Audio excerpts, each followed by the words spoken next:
A word to the Resourceful. January 2012. A year ago I noticed a pattern in the least successful startups we'd funded. They all seemed hard to talk to. It felt as if there was some kind of wall between us. I could never quite tell if they understood what I was saying. This caught my attention because earlier we'd noticed a pattern among the most successful startups, and it seemed to hinge on a different quality. We found the startups that did best were the ones with the sort of founders about whom we'd say they can take care of themselves. The startups that do best are fire and forget, in the sense that all you have to do is give them a lead, and they'll close it, whatever type of lead it is. When they're raising money, for example, you can do the initial intros knowing that if you wanted to you could stop thinking about it at that point. You won't have to babysit the round to make sure it happens. That type of founder is going to come back with the money. The only question is how much or on what terms. It seemed odd that the outliers at the two ends of the spectrum could be detected by what appeared to be unrelated tests. You'd expect that if the founders at one end were distinguished by the presence of quality X, at the other end they'd be distinguished by lack of X. Was there some kind of inverse relation between resourcefulness and being hard to talk to? It turns out there is, and the key to the mystery is the old adage, a word to the wise is sufficient.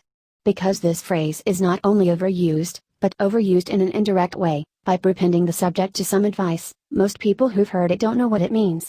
What it means is that if someone is wise, all you have to do is say one word to them, and they'll understand immediately.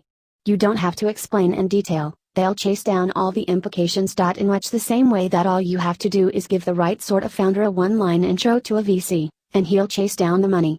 That's the connection. Understanding all the implications, even the inconvenient implications, of what someone tells you is a subset of resourcefulness. It's conversational resourcefulness. Like real-world resourcefulness, conversational resourcefulness often means doing things you don't want to. Chasing down all the implications of what's said to you can sometimes lead to uncomfortable conclusions. The best word to describe the failure to do so is probably denial, though that seems a bit too narrow. A better way to describe the situation would be to say that the unsuccessful founders had this sort of conservatism that comes from weakness. They traverse idea space as gingerly as a very old person traverses the physical world. The unsuccessful founders weren't stupid. Intellectually they were as capable as the successful founders of following all the implications of what one said to them. They just weren't eager to. So being hard to talk to was not what was killing the unsuccessful startups. It was a sign of an underlying lack of resourcefulness. That's what was killing them. As well as failing to chase down the implications of what was said to them, the unsuccessful founders would also fail to chase down funding, and users, and sources of new ideas. But the most immediate evidence I had that something was amiss was that I couldn't talk to them. Notes 1, a YC partner wrote, "My feeling with the bad groups is that coming into office hours, they've already decided what they're going to do and everything I say is being put through an internal process in their heads, which either desperately tries to mug what I've said into something that conforms with their decision or just outright dismisses it and creates a rationalization for doing so. They may not even be conscious of this process, but that's what I think is happening when you say something to bad groups and they have that glazed over look.